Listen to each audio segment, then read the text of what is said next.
The Wishbroker by Arm Chairback. Part 1. Twilight. To someone sitting safely in front of their hearth, there's only one kind of frost. That which they have sheltered themselves away from. They are surrounded by the heat of the fire and the song sung by the wet firewood. First, there's a sizzle, that of the melting snow as it soars out of the hearth as steam, mingling together with smoke. Then, the water hidden away between the rings boils, forming cracks which cut through the log. The wood bursts open with a loud snap as the one singular solid piece invites the fire into the newly opened crevices. Tiny short-lived sparks carry the invitations as far as their heat allows before becoming little more than ash with a purpose. This, naturally, is the loudest portion of the melody, after which all sounds seem to bleed together until another log is thrown in, thus repeating the chorus. The colder it gets, the more of those melodies overlap each other. Cacophonous choir shields the encroaching invasion of cold with nothing but their voice and smoke, a capacity which many censure-carrying priests of Kirchenwald are rightfully jealous of. Their inability to isolate themselves from the hazards of the world with prayer and sanctified incense alone could speak poorly of their devotion. Or worse yet, the capacity of the ones they worship. Both of those thoughts, however, are like a window bursting open on that cold and snowy night, to be shut as soon as it is possible, lest they invite a slow and certain death. Elias jumped to his feet, startled by the slam of the now open window, its shutters fluttering like a moth intent on reaching a lamp or letting in cold wind and snow. His knees were numbed by inertia, bending under each step low enough to cause him to stumble. The overturned kitchen table, now dusted with a thin layer of fresh snow, helped save him from yet another fall this evening. With a push of the crossstaff he held in his good hand, he pushed the window close and latched it shut. Outside, he could still hear the cawing of crows over the howling wind. The carrion birds blessed by the wise crone must have been hungrier than they were wholly that night. A sentiment that Elias shared, having both eaten little and killed a man earlier today. Was the Red Omen out tonight? He asked himself, trying to remember seeing the divine red planet ruling over the sky last he was outside. Not able to recall, he reached down to a belt-tied satchel of salt. Recognizing possible forewarnings, taking a leap of faith. A pious man can always count on divine assistance. To be warned of dangers lurking in the dark. Yes, of course. May the maiden keep you like you have kept me. The damaged priestly staff served as a makeshift crutch as Talias hobbled back towards the hearth. Once, it was a simple navigational tool, with 3 crosspieces moving along the central hilt, each fashioned with a carved invocation to one of the 7, each purposed to track the movements of celestial bodies. It was little more than a cane now. With the gold-tipped arm of Father Son snapped off, it could not be more than a cane. His march was slow, steady, and determined in spite of the pain radiating from his arm and numb legs. In his muffled prayers, he likened the feeling to a ritual, one of abjuring the dangers ahead with salt and faith alone. End of Part 1.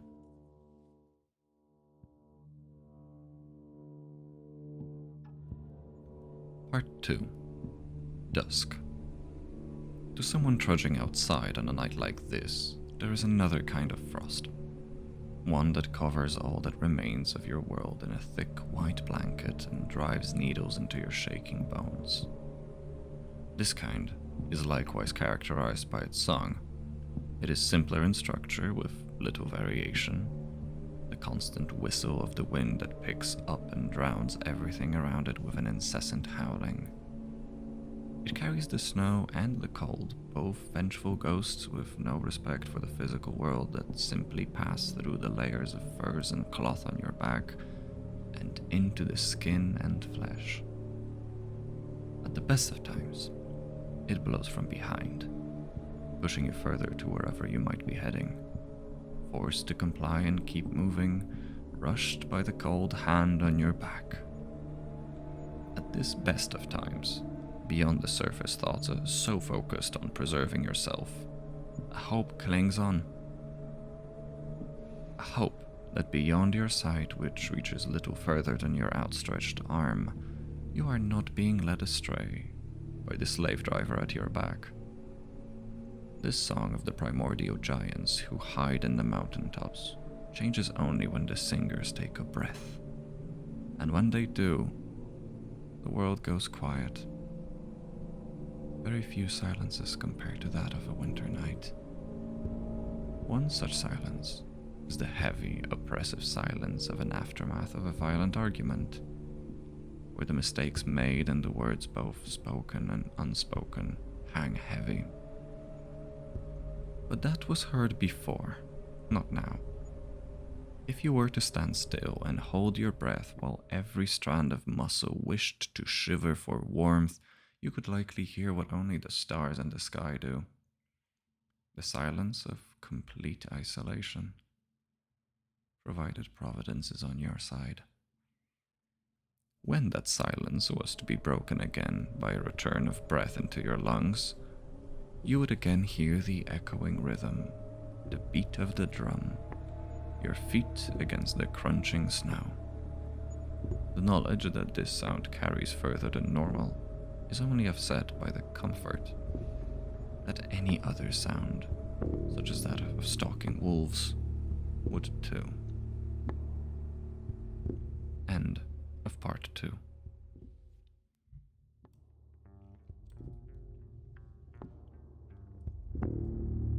Part 3. Early night. 3 knocks on the door to the hut carried louder than the sing-song sounds of the hearth, shaking the bronze fittings on the door itself. The wicked do not get their rest, Brother Talias mumbled to himself in a bitter voice. Am I tested so by the gods above as to be graced with a sinner's fate? The monk braced for the wind to push at the unbarred door, leaning his pitiable body weight against it. The door opened to still air, and a figure filling its entire frame, the faint moonlight only outlining the vaguely noticeable edges of its silhouette with silvery lines. I come seeking warmth by the fire, and a place to await dawn. A low voice creeped into the house. But I won't cross the threshold without bearing gifts. You look hungry, priest. Rumbling of Talias' stomach at a mere mention of a meal came before any words of wisdom or denial ever could. Well, that was an answer to a question I did not pose. The stranger sounded mildly amused, like a parent seeing their child stumble. I could not think of intruding upon my host. May I come in? The question helped Talias find both his courage as well as his tongue, comforting him enough to disregard the metallic smell carried in from the outside. And I could not think of refusing a guest, he finally replied and stepped aside, gesturing with his uninjured hand for his guest to come inside. Courteous act, if undercut by the constant unshaken stare. You may come in. Looking down and twisting their shoulders through the doorframe, the visitor came in, stepping over the salt-lined threshold, not minding the arcane wards. Shaking off the snow and stepping into the lit interior, like many of the night's horrors, they grew less conducive to his fears with each visible feature. The broad shoulders shifted and morphed into an image of a traveler, wrapped in what an outsider would describe as an abundance of furs. Talias, an outsider, could not tell the mixture of predator skins apart. Dragged in behind them was a rigid carcass of a large deer. Pulled single-handed by the antlers, red streaks in the wooden floor marked its path to the wall furthest away from the hearth. As promised, gruesome as it may be, I brought a gift. The traveler looked up from the deer at the priest, the gift not being met with appreciation but a pale grimace. Do not look at it so, brother. It may not look like it just yet, but I will make a fine meal out of it. The tree can be as transformative as any scholarly alchemy, as a friend of mine used to say. They added with a smirk and a chuckle. I will gladly entrust you with that, friend. I have scarcely held a knife. Alms and provisions never required. Gutting. Talias looked anxiously between the figure and the deer, its blood filling the grains and cracks of the hardwood planks. He traced its flow to the head of the animal. The tan fur covering its muzzle, marked with streaking cartography of red rivers flowing from a font of split skin and cracked protruding bone where the temple met its left ear, all into a narrow delta around the darker fur near the nose, all ending in the same sea pulling beneath. Your friend sounds wise, if blunt. I shall refer to his and your expertise. Speaking of friends, what shall I call you? The question escaped his throat, out of necessity. Likewise, you can call me a friend, they said, placing the fallen table upright and clearing the dust and debris off the surface. But if names are what you require, then I will have to disappoint. Oh. How so? Will a profession do? Well, if you wish to call me a priest, then it has to, said the priest, mustering some courage in this small act of defiance. Then, my new friend, priest, it is an honor to make your acquaintance. I myself am the Wishbroker. They bowed with a courtly flair, left foot back, right arm outstretched, applauded additionally by the wet, thawed snow shaking off the Wishbroker's collar and hood and onto the floor. Curious name for a profession. You're a merchant, then? The priest raised an eyebrow, his eyes carefully looking the figure up and down. What he saw was a face that radiated plainness. Short, wet hair of a color which would shift from brown to blonde depending on the light. A merchant would imply wares, and my purview was more than that of services. They smirked, picking up the front half of the animal and lifting it onto the table with very little grace. This won't be quick, priest, and you seem like you need to sit down. The last words seemed to resonate with him deeply. Pull up a chair. Rest. A man in your state needs it. Mind if I ask, however, what happened? Talias, having sat back down opposite the fire, shook his head and threw an incredulous glance. What happened with what? Talias almost asked, before breaking into a coughing fit. It felt like a feather was lodged in his throat. The rasping continued until the visitor approached him and knelt down, their eyes meeting. The priest, too focused on the pair of eyes in front of him to be shaken back into another fit, saw them as grey, with specks of color floating around like gold dust in river clay. If your confusion is genuine, then you'll have to let me have a look at you, priest. You're huddling for warmth among overturned furniture. I've met people who suffered from malicious spirits taking over their body, causing them to faint and shake. I think I have the right prayer for that somewhere.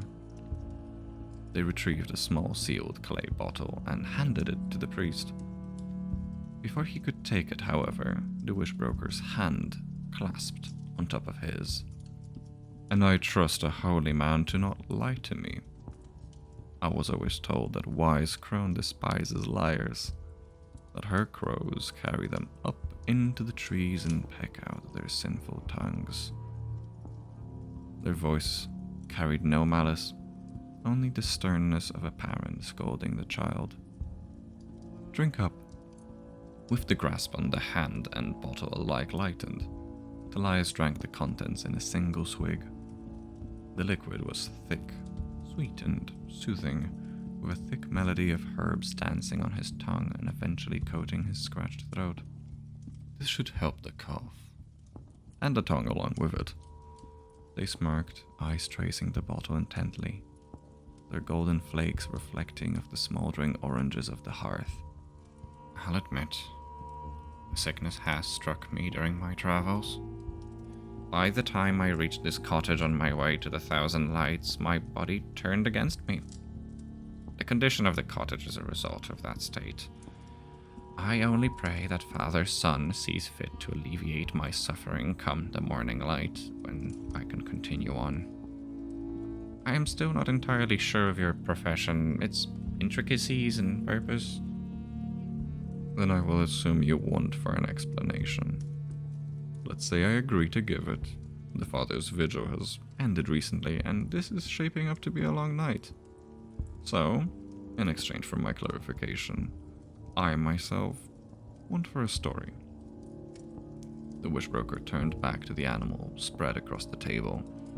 It was only now that Elias, having taken his eyes off the visitor, noticed that the head of the animal was facing him, one glassy eye staring blankly in his direction. "A story? I have little to provide in this regard. Sermons and parables, maybe." Still unable to look away from the deer, the priest shifted in his chair in hopes of avoiding its gaze. "You sound like you're from Kirschenwald. The road here must have been long enough to help you accrue some rumors, at least, but not long enough to render them outdated. Useful, since that's where I myself am headed." A bucket thumped dully. Placed under the table to collect blood, the visitor, still not turning back, focused on the work at hand. "It will also be a distraction from the tedium of work. We both learn, we both stay the night, and come first light, we go our separate ways." Elias sighed. "Very well. The journey was not particularly eventful, but I will indulge you. My experiences being as they were up to this point." The thought of recounting the journey seemed only mildly more comfortable than escaping the eyes of a dead animal. "Delightful." The visitor turned with a wide grin. "A deal it is," they said, reaching out a hand to shake. Hands clasped as a cold shiver ran down the priest's spine. His eyes immediately shot towards the doors, fearing them open yet again. "Then tell me, Wishbroker, what do you do?" In truth, the question was forced with little curiosity behind it. "Frankly, all that the name implies." They turned back towards the table, not yet working with the animal, but patting their pockets, searching. "I am beginning to feel that my stories will be as helpful as your explanations after all." Elias smirked, wishing to release some tension. "How witty, priest. But that's just the reality of it. It's a truth rarely acknowledged that any complications that arise in that kind of a conversation are a midpoint between two simple explanations." "Yet more clarifications are needed, my friend.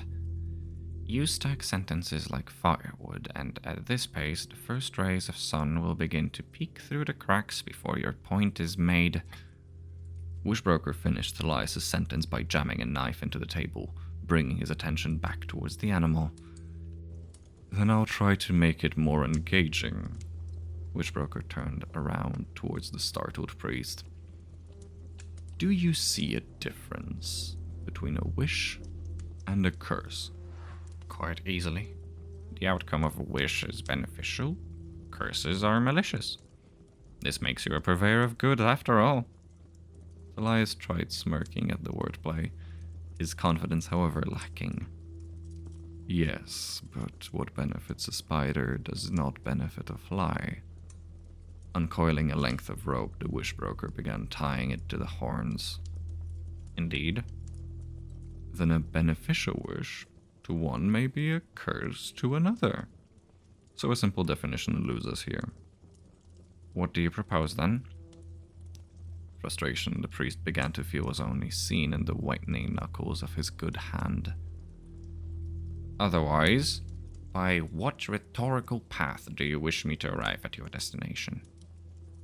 We'll consider other differences then. Outcome being disqualified, we are left with perhaps the cadence at which it was spoken.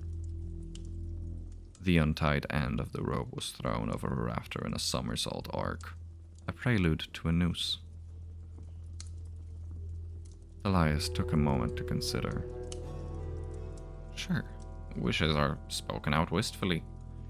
Motion of your lips seeks to cast a hopeful message sealed and bottled into indifferent seas, I believe the verse went. You're a surprising fellow, priest. I was not expecting familiarity with the sheath poets, and yet you quote Mirren. But yes, hope. Hope is important. What of a curse, then? I do not have a verse for that, but instead a prayer to Maiden Nebula, you should know. Temper thyself in cold waters, hold thy wants and hold thine tongue. May it carry only honey on an unforked tip. It's a hateful, malicious force hidden in spaces between words and manifested through envy. Or at least that's how the Church of the Maiden preaches. I expected nothing less of you. So they exist in the same rope, hope and hate as its ends. There's one final difference I wish to display. The simplest. Each pull of the rope caused the table to rattle as the carcass began to rise. Each pull lifted the head higher into the air, each pull accompanied by the violent scratching of hemp against wood. The intent, expectation even, if you will. One makes a wish when desperate, yes, but it's not a demand. When they feel powerless in mind and body to affect the directions of the currents they find themselves swimming in. If it happens, they thank the gods. If it doesn't, well, they expected as much. If the gods are responsible, then that would make it a prayer, not a wish. Elias responded, knuckles whitening around the staff, clasping tighter as the rope scraped against the rafter. Patience, priest. I have yet to come to that distinction. So when you utter a wish, you don't expect it to come true. You simply want a lucky break. To manifest something into existence, but without the effort or maybe even culpability. A starving man could work, steal, give up their last possessions to keep the hunger at bay, but he would regardless wish for food, to simply appear before him, to encounter the kindness of a stranger. The deer's head swung at eye level with its soon-to-be butcher, staring ahead as the ropes were secured and tied to the joist. So you provide lazy people with their heart's desire. Only someone ignorant would call it sloth. We all at one point found ourselves wanting. That doesn't require a confession, does it? The question hung in the air until the Wishbroker picked up the knife and checked the cutting edge against their finger. The stroke of the blade produced a harmonious hum like striking a tuning fork. Not on its own, it doesn't. When you curse someone, however, there is more than expectation between the words and breaths that scream it into the stars above. There's a promise that if it doesn't happen through the goodwill of powers greater than you, who in their wisdom bring punishment in pillars of light and fire, then, with some searching, the knife met tendons, which hid themselves away in the joints, hoping to avoid their fate. Disregarding that wish, the blade took to doing what a butcher's blade does.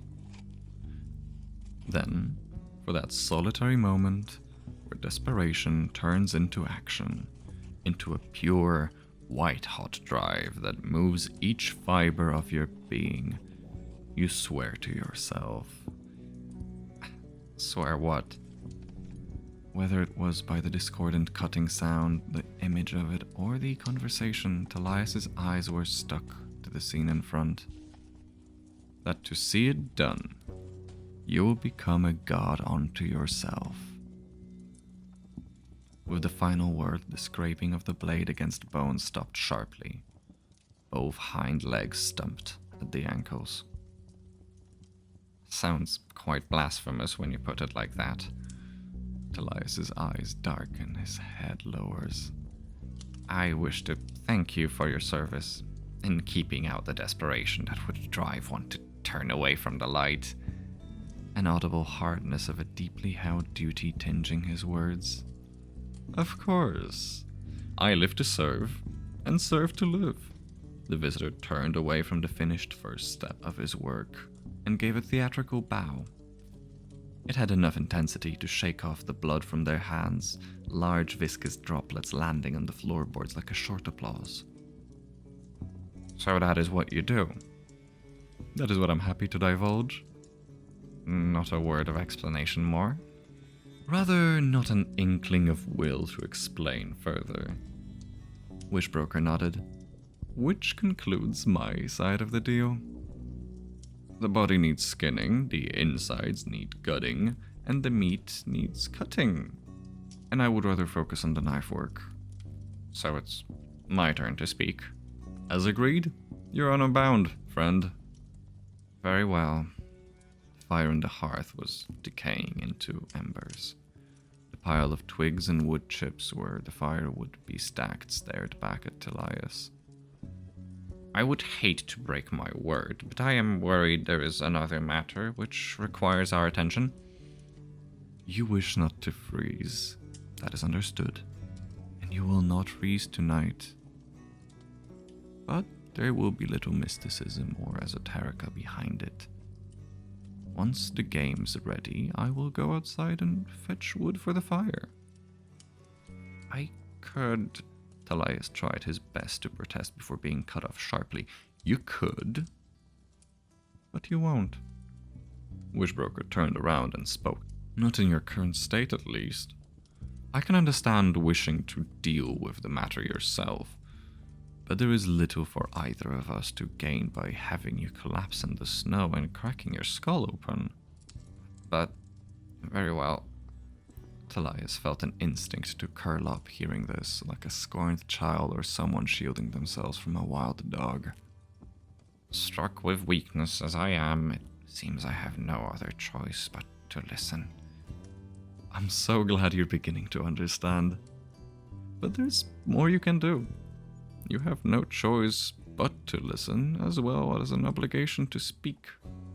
They smiled. Not a wicked grin, at least not to Talias. But if an outside observer were present, it would be a smile with slightly too many teeth. Then tell me, was I right in assuming you set off from Kirshenwald? Indeed you were. It was a little over a week ago. The wisdoms of the Crone Temple chose me to travel to Thousand Lights in time to see the Northern Lights this year. That's quite the journey for a lone priest. No guards or companions? The knife went back to work, separating the skin from muscle, pulling them apart at the neck. The act lacked the previous gore, resembling more the undressing of a corpse. No, actually. I was accompanied by a fellow priest. Not a diviner like myself, but a lunatic. Priest's voice began trailing off near the end, reluctant to speak on the matter. That's not a polite way to describe one's colleague. Priest of the Mother Moon. The title carries some etymological baggage, I agree. However, it felt appropriate this time, Talias thought to himself. While our duties were separate, the destination was common. What was your duty then? Out of curiosity, if goals of the church are yours to divulge. With the collar open, the skin suit was pulled further down, past the shoulders. Each year, the Thousand Lights sees the night sky lit up. The lights can guide the interpretation of the stars, and it's been years since the message was of any urgency, but the ritual is a tradition. I was tasked with observing it and bringing back any fortunes and portents back to the wisdoms, no matter how trivial. And your companion? The knife cut and dragged down from the animal's sternum to its hip with the sound of ripping parchment, exposing the chest. That was his to know. Talias responded a little too fast. But the journey, frankly, wasn't an eventful one. This late in the year, not too many people travel the roads, and with less travelers, there is likewise less danger. Not from other people, Wishbroker commented just loud enough to be heard, while his hands continued cutting away at the sleeves. None that we should have feared, anyway. Even those living a life outside the laws of the Seven rarely make a show out of attacking priests. We don't carry anything of value. The only obstacle in our path was the weather, and the sickness it could bring. As you stand testament to. The skin was pulled further down, dangling below the animal's hips like a loose skirt. By the way, how is your cough? Gone now. Whatever you did seems to have worked, thank you. Regardless, we moved by northbound roads for a number of days. Around 3 days from here is a village we stopped in. Our first day in warmth since we left. Buchenberg, I believe it was called. Have you found anything other than shelter? The figure prodded, a wave of distrust suddenly washing over Talias, leaving behind droplets of sweat. Well, only snow-capped roofs and hearty stews. By the last word, Talias felt a tickle in his throat, taking all of his waning strength to hold the cough back. Too bad. I knew a man from Buchenberg once, an older fellow who settled there after leaving the capital. Fittingly to the moment, he used to be a butcher over there. What was his name? Putting the knife down, the visitor pondered for a moment, each silent thought punctuated by a tap on their chin. They either didn't mind or didn't notice the bloody red mark forming with each touch. Willem, that was his name. Did you meet him by any chance? Not a particularly tall man, but broad of shoulders and missing a ring finger on his left hand. Talias cleared his throat and answered, the tickling sensation still present. Now that you mention it, yes. But he was bedridden during the visit. I couldn't tell you more. Shame. Was he sick? I remember hearing that the followers of Mother Moon are quite accomplished healers. Did your friend not offer help? My travel companion, Sirius, did in fact go to see the man. Thank the stars then. I will see my friend soon on the way south then, right? Yes. Unless his health has deteriorated in the following days. Sometimes there isn't anything even a skilled healer could accomplish. Even for us priests, miracles are rare. You have doubts? Do you think old Willem succumbed to his illness? I think, regardless of skill, we all are granted a fate becoming of our deeds. How cryptic, yet spiritual. Forgive me, a diviner's tongue can get the better of me sometimes. I truly wish your friend is safe and in good health when you visit. Beating of wings broke the silence that followed before the cough did, followed by another, and then another. Each one scratching at the dry throat like sand and wind eroding stone, each one leaving him with a little less air in his lungs. With a hand over his mouth, he tried catching a breath, hoping to dislodge whatever invisible object had stuck itself to his throat. Wishbroker walked up to the hearth, carrying a cauldron and a water skin, placed it next to the embers and turned back to face the priest. Seems your illness is indeed getting the better of you. I may be no healer, and healer is what you need. Their hand rested gently on the priest's shoulder. A small gesture, which coincided again with the coughing fit stopping. With water warming up over the dying fire, they began to leave, only stopping by the door. "I'll fetch the promised wood. You, meanwhile, stay here. Recover." Talias had no will to argue, nor did he have air in his lungs to protest. His eyes simply closed as he slumped deeper into his chair. End of Part 3. Part 4. Midnight. When the priest awoke, the cabin felt both minuscule and filled with a vast absence of its visitor. In this absence, there was a tingling of limbs, an inward possession of sensation traveling from the tips of the fingers to the strings that strummed his lies. Something kept them from playing, however. Something stuck to his throat. Its familiar tickle made him gag as he pulled it out. A single wet black flight feather shone in his hand, a glistening portent not of death, but of deception. Another warning from the gods. The creature must have been lying to me, Talias convinced himself. With a stifled groan, he stood up, leaning on the ruined cross-staff, gaze locked onto each step lest he trip. Only when he found the table decorated with fur did he lift his gaze to see the foretold transformation. The deer hung suspended by its neck and horns, abdomen emptied almost completely of bloody intestines, severed at one end and hanging downwards like a meaty waterfall, emptying into a small wooden bucket. The two unsevered legs hanging motionless, Talias reached out a hand to touch the animal, cold radiating from it even before his fingers made contact. Then the stumped leg began kicking. The suspended head began thrashing, the entire body swinging, the antlers scraping against the rafter. Its mouth opened and let out a loud bellow. Talias, startled, took a step back, his foot catching and tripping over a bucket.